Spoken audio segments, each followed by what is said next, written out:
Respected members, I am presenting the progress report of Shri Krishna Prasad Theneti, Member of Parliament, Bapatla, for the period 2024 to 2025.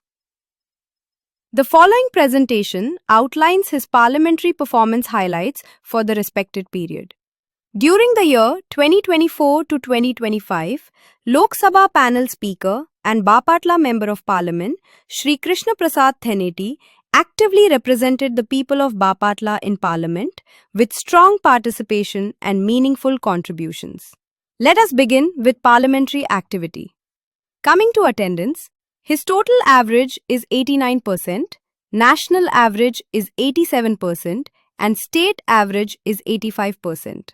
Average number of debates involved, his total average of 19, national average 16.2, and state average 14.2. Number of questions asked, total average of 130, national average 78, and state average 114. Shri Krishna Prasad Theneti raised several important issues in Parliament, focusing on national development and the welfare of Andhra Pradesh. Key issues raised include the Nuclear Energy Transformation Bill 2025, aimed at strengthening India's energy security and future power requirements.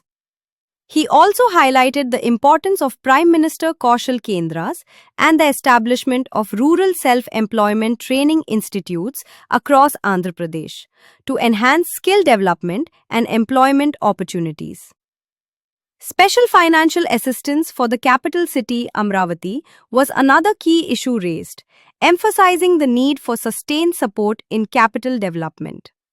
And participated in discussions on the Waqf Amendment Bill 2025, focusing on governance and administrative reforms. In addition to parliamentary discussions, Shri Krishna Prasad Theneti contributed to several important initiatives and policy reforms during the year 2024 to 2025.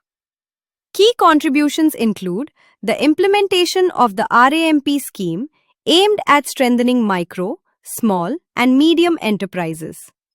He also supported reforms in the crop insurance scheme to ensure better protection and timely support for farmers. Phasing out of old tax systems was another important focus to simplify taxation and improve efficiency. The introduction of GST 2.0 proposals was discussed to enhance transparency and strengthen the national tax framework. In addition, natural gas pricing reforms were addressed with the objective of making energy more affordable and supporting industrial growth.